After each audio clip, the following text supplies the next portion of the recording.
మాజీ labour welfare board chairman అయినటువంటి అన్న దేవేందర్ రెడ్డి గారికి, అదేవిధంగా మన గౌరవ మాజీ జడ్పీటీసీ సభ్యులు మేఘమాల సంతోష్ గారికి, మన గౌరవ మాజీ ఎంపీసీ అధ్యక్షురాలు మంజులా కాశీనాథ్ గారికి, అదేవిధంగా మన యువ నాయకులు సంతోష్ గారికి, చంద్రశేఖర్ గారికి, ప్రభాకర్ గారికి, మరి ఆనంద్ గారికి, మలేష్ గారికి, మరి అదేవిధంగా మన సీనియర్ నాయకులు ఉన్నటువంటి మన కృష్ణాపూర్ మాజీ సర్పంచ్ గోదారావు గారికి, మరి అదేవిధంగా యాదయ్య గారికి, పెద్దలరెడ్డి గారికి, కృష్ణయ్య గారికి, సీనియర్ నాయకులు ఇంద్రయ్య గారికి, మన గౌరవ మాజీ ఎంపీటీసీ ఫోరం అధ్యక్షులు వేమారెడ్డి గారికి, సర్పంచ్ ఫోరం మాజీ అధ్యక్షులు విష్ణువర్ధన్ గారికి, సభావేత్తైనటువంటి గౌరవ పెద్దలందరికీ, మాజీ సర్పంచ్లకు, మాజీ ఎంపీటీసీ సభ్యులకు, మాజీ వార్డు సభ్యులకు, కోఆపరేటివ్ చైర్మన్లకు, పిఎస్ఎస్ చైర్మన్, మరి అదేవిధంగా చైర్మన్లకు, మరి ఇక్కడ వచ్చేసినటువంటి సోదరులకు, సోదరిమణులకు, పత్రికా మిత్రులకు, మీ అందరికీ పేరు పేరున నా హృదయపూర్వక నమస్కారాలు తెలియజేస్తా ఉన్నాను.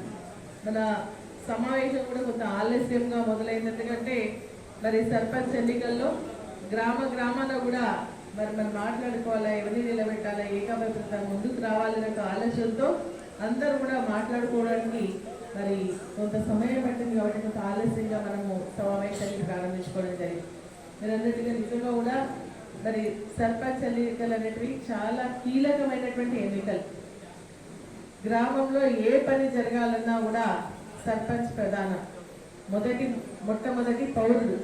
కాబట్టి గ్రామానికి సంబంధించినటువంటి అన్ని సమస్యల పరిష్కారానికి కానీ, మాలాంటి వాళ్ళగా ఎవరైనా పోయినా కూడా, మనకి ఏదైనా సమస్య వచ్చినా కూడా మనం ఎవరి దగ్గర పోతామంటే ఫస్ట్ సర్పంచ్ దగ్గర. కాబట్టి అటువంటి సర్పంచ్ ఎన్నికల్లో మనం తప్పకుండా మీరందరూ మాట్లాడినట్టుగా చెప్తున్నటువంటి విధానాన్ని చూస్తే మెజారిటీ సర్పంచ్లు మనం గెలవబోతామన్న బట్టి స్పష్టంగా అర్థమవుతోందని చెప్పేసి నేను తెలియజేస్తా ఉన్నా. ఎందుకంటే మీరందరూ ఇట్లా మాట్లాడుతూ ఉన్నారు. నేను ఖచ్చితంగా ఏకాభిప్రాయంతో ఉన్నా. గ్రామంలో మేము ఒక్కరినే సర్పంచ్ క్యాండిడేట్ పెట్టుకుంటున్నాం, వారిని గెలిపించుకొని తీసుకొస్తామని చెప్పేసి చెప్తున్నారు. చాలా చాలా సంతోషం అని చెప్పేసి కూడా నేను ఈ సందర్భంగా తెలియజేస్తాను. మనది 3వ విడతలో ఉంది సర్పంచ్ ఎన్నిక. మరి 3వ తారీఖు నుంచి నామినేషన్స్ ప్రారంభమవుతా ఉన్నాయి. 17వ తారీఖున ఎన్నికలు ఉన్నాయి. కాబట్టి నేను మీ అందరూ కూడా విజ్ఞప్తి చేసేదానంటే కార్యకర్తలకు, నాయకులకు, అదేవిధంగా ముఖ్యులందరికీ కూడా మరి ఈ 15 రోజులు మనకు ఉన్నటువంటి పనులన్నీ కూడా పక్కకు పెడదాం. కోతలు ఉండే మొన్నటి వరకు, కానీ కోతలు కూడా అయిపోయినాయి. మరి పక్కకు పెట్టి మన క్యాండిడేట్ ఒక గెలుపు కోసం అహర్నిశలు కృషి చేద్దామని చెప్పేసి కూడా నేను ఈ సందర్భంగా తెలియజేస్తా ఉన్నా. ఏదైనా గ్రామంలో మరి ఇండివిజువల్ అంటే ఒక క్యాండిడేట్ రాకపోయినట్టయితే మన మండల్ టీం కూడా ఆ గ్రామాలకు తిరిగి ఏకాభిప్రాయం వచ్చే విధంగా ప్రయత్నం చేస్తామని చెప్పేసి కూడా నేను తెలియజేస్తా ఉన్నాను. మీ అందరికీ నేను విజ్ఞప్తి చేస్తుంది ఒకటే, ఈ రోజు ఏంటంటే కాంగ్రెస్ పార్టీ కుయుక్తులు పడుతుంది. మరి వాళ్ళకి క్యాండిడేట్లు దొరకలేదు ఎక్కడ కూడా. మనం చాలా స్ట్రాంగ్గా ఉన్న, బలంగా ఉన్న గ్రామాల్లో మరి అందుకనే ఈ రోజు ఏం చేస్తున్నారంటే మన దగ్గర పోటీతత్వం ఎక్కువ ఉంది. చాలా మంది నాయకులు ఉన్నాం, కార్యకర్తలు ఉన్నాం.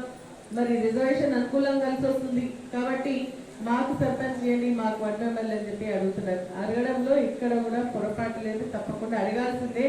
ఎందుకంటే కష్టపడేటువంటి వాళ్ళు మాకు అవకాశం వస్తుంది ఇవ్వండి అని చెప్పేసి అడగడంలో తప్పు లేదు. కానీ పార్టీకి కట్టుబడి కష్టపడి అదే విధంగా ప్రజల్లో ఉన్నటువంటి వాళ్ళని గెలిపే ధ్యేయంగా ఉండేటువంటి వారిని మనం సెలెక్ట్ చేసుకోవాల్సినటువంటి అవసరం ఉంటుంది.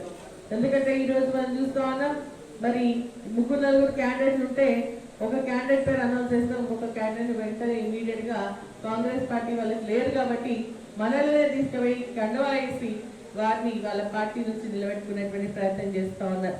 కానీ నేను మీ అందరూ కూడా విజ్ఞప్తి చేస్తున్నా, అటువంటి అవకాశాన్ని మాత్రం ఎక్కడ కూడా ఇవ్వద్దు అని చెప్పేసి మీ అందరిని కూడా ప్రాధాన్యపడతా ఉన్నా. ఎందుకంటే మన దాంట్లో ఎందుకంటే ఈ సర్పంచ్ ఎన్నికలు అనేవి చాలా కీలకమని చెప్పేసి ఇంతకు పెట్టినట్టుగా ఒక్కొక్క ఓటు మనకు చాలా అవసరం. కాబట్టి ఏ ఒక్క ఓటు కూడా బయటికి పోకుండా మనందరం కూడా కష్టపడాలని చెప్పేసి తెలియజేస్తా ఉన్నాను. ఏమైనా మనకు భేదాభిప్రాయాలు ఉంటుండొచ్చు, చిన్న చిన్న సమస్యలు ఉంటుండొచ్చు, అవన్నీ కూడా పక్కకు పెడదాం. 15 రోజులు అందరం కూడా ఐకమత్యంతో ముందుకెళ్ళి మన అభ్యర్థులను గెలిపించుకుందామని చెప్పేసి కూడా నేను తెలియజేస్తా ఉన్నా. ఎంతో ఉన్నారో మాట్లాడుతుంటే చెప్తున్నారు, సిద్ధిరామని అనుకుంటా. మరి కష్టపడతాం, మరి గెలిపించాక వేరే పార్టీలకు పోతే ఎట్లా? నిజంగా కూడా అది పద్ధతి కాదు. మరి నిజంగా మన గెలిపించుకున్నటువంటి క్యాండిడేట్ మన దగ్గరనే ఉంటుంది, నాకు ఆ విశ్వాసం కూడా ఉంది. అటువంటి స్ట్రాంగ్ క్యాండిడేట్స్ ఈ రోజు మన పార్టీ నుంచి కూడా ఉన్నారని చెప్పేసి నేను తెలియజేస్తా ఉన్నా. అదేవిధంగా నేను మీ అందరూ కూడా విజ్ఞప్తి చేసేది ఏంటంటే గెలిపించేదానికి కృషి చేసినటువంటి కార్యకర్తలు కానీ నాయకులు కానీ ఎప్పుడు కూడా మర్చిపోవద్దని చెప్పేసి కూడా నేను ఈ సందర్భంగా తెలియజేస్తా ఉన్నా. ఈరోజు మనం అందరం కూడా మరి కాంగ్రెస్ పార్టీ చేస్తున్నటువంటి విధానాలను గ్రామాల్లో చెప్పాల్సినటువంటి అవసరం ఉంది. ఈరోజు కాంగ్రెస్ పార్టీ ఈ ఎన్నికల తర్వాత, ఎమ్మెల్యే ఎన్నికల తర్వాత వాళ్ళ అధికారం వచ్చినటువంటి ఈ 2 సంవత్సరాల్లో ఏ ఒక్క హామీ అయినా నెరవేర్చిందా మనం ఒక్కసారి గమనించాలని చెప్పేసి కూడా నేను ఈ సందర్భంగా తెలియజేస్తా ఉన్నా. మొట్టమొదటి మనం చెప్పాల్సింది ఏంటంటే బీసీ డిక్లరేషన్ చెప్పేసి కామారెడ్డిలో 42% రిజర్వేషన్ ఇస్తామని చెప్పేసి ఇచ్చిండ్రా అని చెప్పేసి అడుగుతా ఉన్నారు. దానికోసం ఏదో ఒకటి మభ్యపెట్టే విధంగా ఒక జియో వేసిండ్రు,